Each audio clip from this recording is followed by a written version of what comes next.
If you've ever not gotten the deal, or you've ever not had someone believe in you, you've been doubted because of the way you look, how old you are, how young you are, what gender you are, where you're born, where you're not born, the way you dress, the way you look, the way you talk, then the question isn't whether that bias is true, because it may absolutely be true. But the question is, what do we do about it anyways? And how can we confront the other alternative reality that might be true, which is, what if you're just not good enough? Now what? There was a lady who made a post and she said, I quit my job to start doing this because my boss didn't respect me because I was a woman. And so because of that, I quit my job to start doing this. And I had this immediate thought in my head, what if you're just not good enough? That was the thought that came through my mind when I read that message. And it got me fired up because the amount of times in my life that I've seen this victimized mentality hurt people is far more than it has ever helped. And so the reason I want to talk about this is because it applies to employees and applies to business owners. And I have so many stories of this that I want to drive through this. And then I want to drive to the two natural conclusions that end up coming from logic. All right. And so this is the same thing as the kid who says, hey, I started this marketing agency and I've got these services and I'm trying to get these business owners and they're saying, well, they're not buying from me because I'm a kid, right? I'm too young, right? I had a family member who had a restaurant and he opened it up in the wrong part of town. And he was like, well, my restaurant's not working because people don't want to come to this side of the neighborhood. They have bias against this side of the neighborhood. And I'll give you another one, which was Jacob, who was my neighbor, my little 15-year-old neighbor from way back when I walked in on him trying to sell a wholesale deal. And he got off the phone and he'd been trying to sell wholesale deals for, a month because he'd read some stuff on the internet, watched some YouTube videos. And I was like, so, how's it working? He was like, well, no one's really, buying yet. And I could tell that on some level, it was because he thought that he was too young and people aren't taking him seriously. So one of our portfolio companies had two people who were in a conflict. All right. So there was a white guy and a black guy, and they were peers. And they had to work together, and they didn't like each other. And so finally, we had to be like, y'all need to get along, figure it out. And so the white guy sends the black guy a song, and it's his way of trying to make amends. And the song was a rap song, and it had some lyrics in it that offended the black guy. And he said, this is not racially sensitive, blah, blah, blah, blah, blah. And he then asked for the white guy to go through racial sensitivity training. And here's where this gets interesting. The black guy is married to a white girl and has mixed kids. And the white guy is married to a black girl and has mixed kids. Do you think he fucking needs racial sensitivity training? No. He just doesn't like you for the content of your character. And so there's a very significant possibility that it might not be because you're too young. It might not be because you're black. It might not be because you're a woman. It might not be because you're a Republican. It might not be because you're a Democrat. It might not be because you're trans. You just might not be good enough. And the thing is that even if you're right, even if there is a fucking bias, because biases will exist. I'm not even going to deny that. They absolutely exist and they will always exist. And the reason they will always exist is because this is how human beings learn. You learn and you create judgments. To wish for a world that doesn't create bias wishes for a world where humans don't learn. If you go and you're a waitress and you serve a table and it's all people with red faces and those red faces leave you 0 tip, and then you go to a table with green faces and the green faces leave you a big tip, and then you do that again and again and the red faces leave you lower tips, then the green faces and the green faces leave you big tips, what will you do? You will begin to expect that red faces leave you no tip and green faces leave you big tip. Now replace red and green with tall, white, Asian, woman, whatever. The point is that people will learn. And as long as there are stereotypes that exist because people do behave in a certain way, then people are going to learn those things, period. But the thing is let's say you're a red face and you do tip well. And you hate the fact that when you walk to a place, they don't treat you a certain way, right? And the thing is that biases exist everywhere. And I want to be clear here. When I got into the gym space, I was young. I was so young looking that I knew no one took me seriously. And so I lied about being the owner. I lied. So when people came in, I just said, I'm the owner, and I'd worked out a deal that I would potentially earn in my ownership. So I had this whole backstory that I made up in the beginning because I looked so young that no one would believe that I was the one who owned the gym. And so I'm saying this because I get it. And to be fair, I look the way I look. If I have a tank top on, like we moved into a very nice penthouse, my neighbors immediately complained about me. He literally sent to the email to the front desk of the building and said, what is this, Beverly Hillbillies who moved in next to us? I'm not kidding. And so the thing is that, I mean, I thought it was fucking hilarious. I died. I thought it was great. But the thing is that, what does that mean? He has a bias against people who look like me, right? Who wear wife beaters and walk around like that on a regular basis. And he thinks, wow, this guy, I've had negative experiences with people like him. And so the thing is I have a friend from college way back when, black guy, and he hated that there was a stereotype that black people don't tip. He hated it. And so rather than try and say, this is unfair, the world is unfair, this bias exists, you know what he did? He was always really nice and he always over-tipped. That was what he did. He over-tipped. Because the thing is that let's play out the scenarios. You bitch and moan and you say, you know what? This person didn't buy because I'm young. This person didn't buy because I'm a woman. This person didn't buy because of whatever. And the thing is let's say you do some empirical study and you prove it right. Now what? Great. You prove that you have a disadvantage. Okay. Again, now what? Hey, if you want to get around people who are actually winning, who look like you, who smell like you, who talk like you, and are doing what you want to do, I'd like to invite you to the School Games community at school.com/games. I take calls in there. I put content that's like this and more personalized inside of that community. And I drop a huge amount once a month, an 8-hour training on how to actually take this stuff and win anyways. And so if that's interesting, school.com/games, see you in there. The thing is that arguing for proving a bias is good for society, bad for the individual. And as far as we're concerned, this is a single player game, life. And so we've got to go through it with the assumption that nothing's going to change. And what are we going to do about it anyways? Because no one gets better by feeling sorry for themselves. No single person has ever gotten better by proving that they were the victim of something, ever. And so whether you're an employee and you feel like you're getting passed up for the promotion, and the amount of times that we get this too, like I'm a business owner, we have a lot of businesses, we have a lot of employees. And the thing is that if someone gets passed up, maybe there is a bias because biases will always exist. But the only thing you can do is be better than the bias. You have to be better than the bias. You have to be so fucking good that you have to overcompensate. He didn't tip normally. He tipped more than normal so that he could be one light on the bad dots that he felt that the people who had served him in the past had experienced. And so to give you a story that I had with Jacob. So he was the young kid. He sounded like a child on the phone. And the reason they weren't buying the deals from him was because he sounded like a fucking child on the phone. And the thing is that what if they're right? And I think this is where people get even more offended. Is like, what if the bias that you have, what if the bias that you've experienced against, what if it's true? And this is where people get, what if I do act like a hillbilly? Right? What if I did act immature because I was young? Now what? And so the thing is that, one, if you prove that there's a bias, again, so what? Now you've proven that there's a bias, your life's not any better. Version 2, what if they're right? So one, you're proving that there's a bias and you don't act that way. The next vein of thinking is, what if they're right about it? What if you are exactly the stereotype?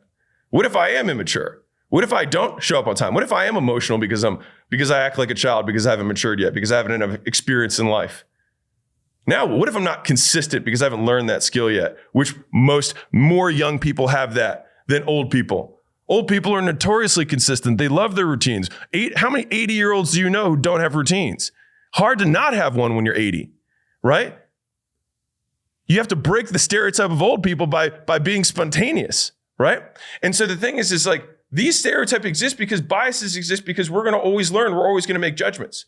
But it comes down to whether your restaurant's on the wrong side of the street, whether you have a red face or a green face, or you're short and girls don't like short guys. Okay, if you believe the bias, then you make it true. You make it real. You give it more power rather than less.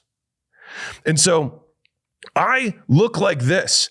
I look probably, in terms of like my look, I probably look right-leaning. I probably look a little bit hillbilly-ish. If I put the wife beater on, then I definitely look dumber in general. I mean, when I had my gym, I had many people ask me if I was literate. But as soon as I opened my mouth, it became apparent that I was educated. And so the thing is, and here's my silver lining for this, is that if you have a bias, you actually have the opportunity to stand out even more by being against it. If a green face tips more than a red, just tips a lot, then it's like, well, I expected a green face to tip more. But if a red face tips a lot, you're like, whoa, I noticed that. If a guy in a suit sounds literate and sounds educated, you're not really surprised there because it's what you expected. But if a jack guy in a beater who looks like a hick and maybe doesn't have hillbilly views of the world, isn't a racist, might have a more articulate way of expressing things, then all of a sudden you pause and that person becomes more interesting. They start to break the bias. They start to be better than the bias. You start to create a category that's separate for that individual. So there are many red faces, but this one is John, and John's cool. John tips well.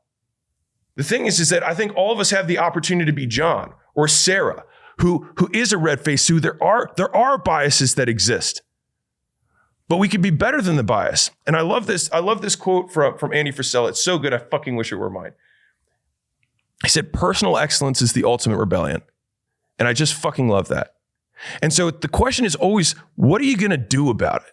Proving that it exists does nothing. You just prove that you have a disadvantage. Okay, we all have disadvantages in some way to some person. Like if I go into a place that has had a lot of guys in flannels who said racist things to them, as soon as I walk in the room, there's going to be a bias against me. They're not going to like me right at the onset. And so what can I do?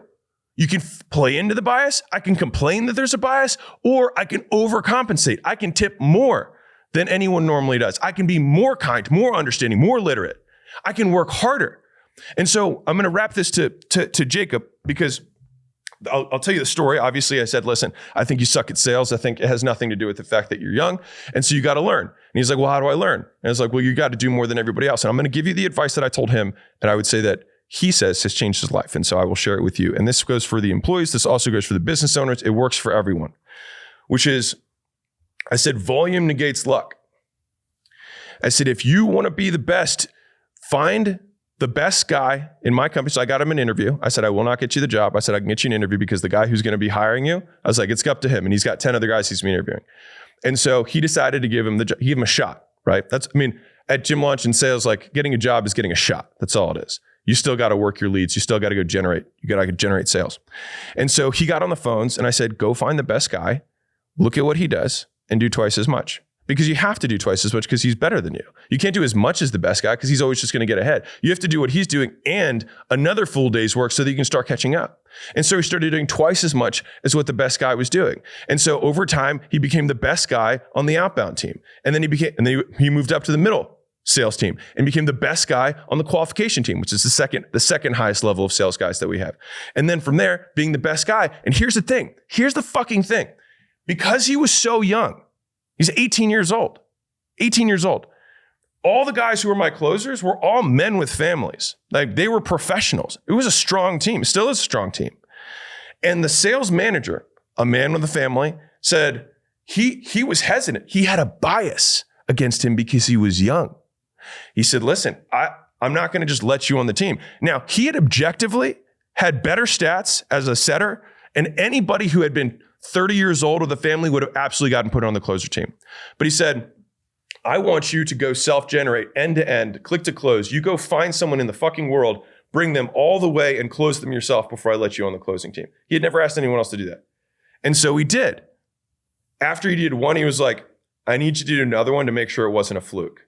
So he did another one.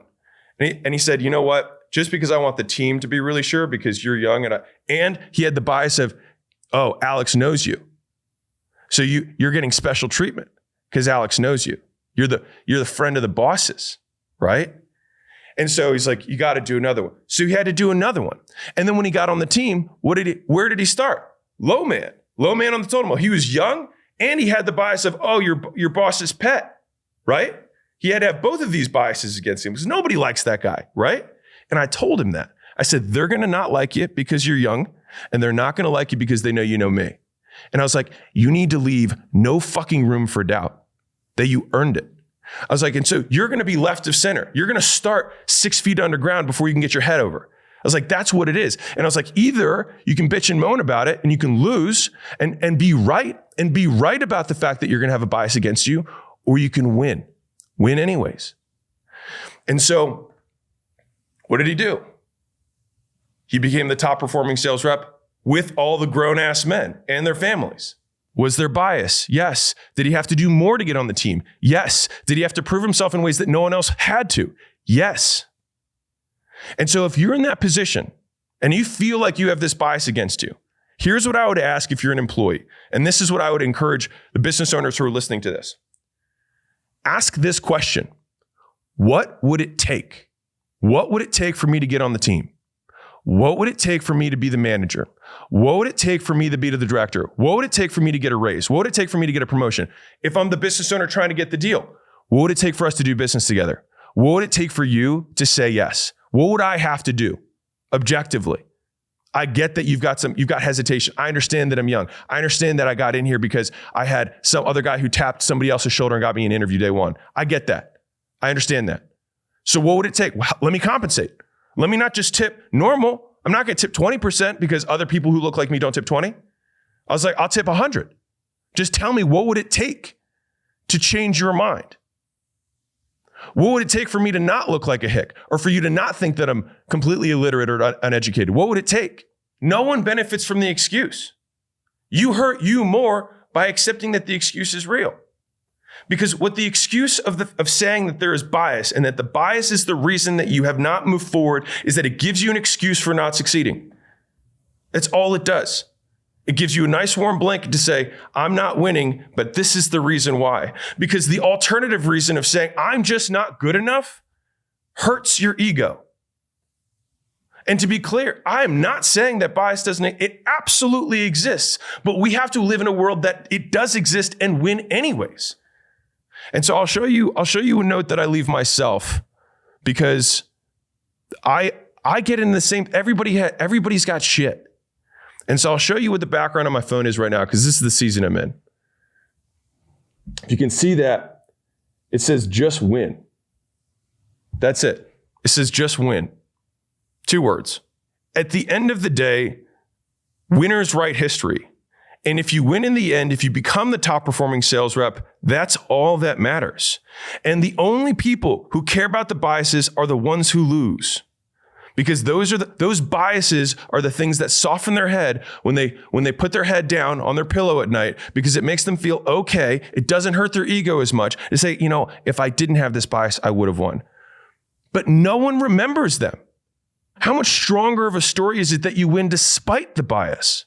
You win despite the disadvantage. Oprah will always have my eternal respect for being the first female black billionaire who built a media fucking empire in the fucking 80s. No one else can do that. And so that's the thing, is that the number of biases that you have stacked against you becomes the more compelling story that no one else who doesn't have those biases will ever be able to tell. And if there's anything that gives me hope, it's that.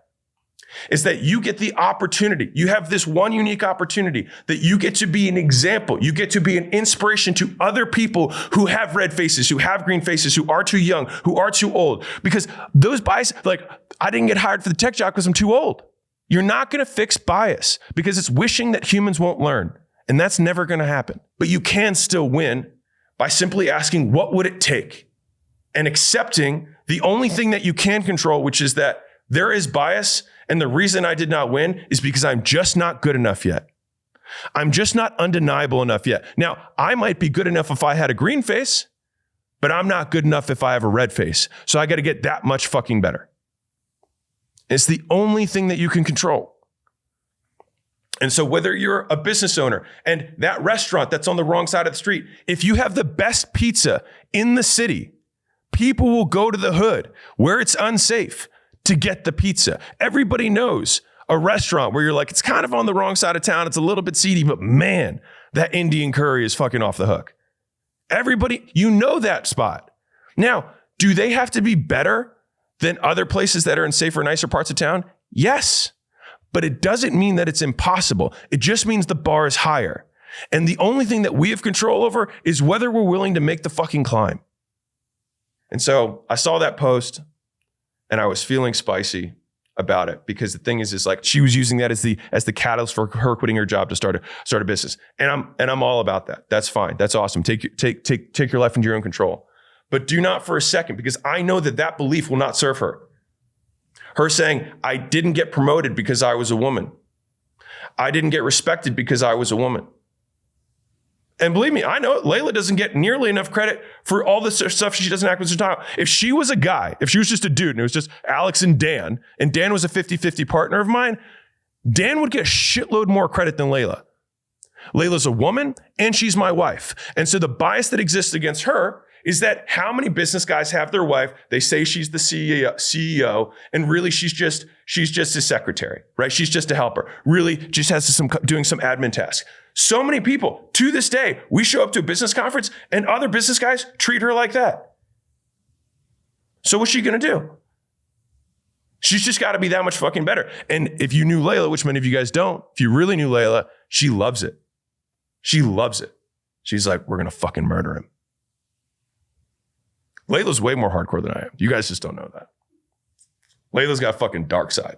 You guys just don't know, which is great. I love it. I think letting some of that dark side out and beating the shit out of that victim mentality that you have, that because we want to lean into it. It feels so much better to say, I didn't win because of outside thing, because it makes us feel better. I'm good. I'm good enough. But there's this thing. My restaurant is good enough. It's just on the wrong side of the street, right? I really am good at sales.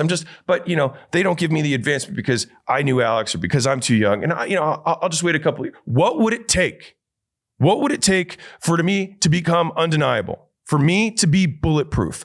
I want to have no chinks in the armor, nothing that anyone can hold against me to say that I am not the best for this thing. And if there is a deal that you need, and there's a guy who was beat the hell in high school from guys who had flannels, and he hates those people, and I don't get the deal. Guess what?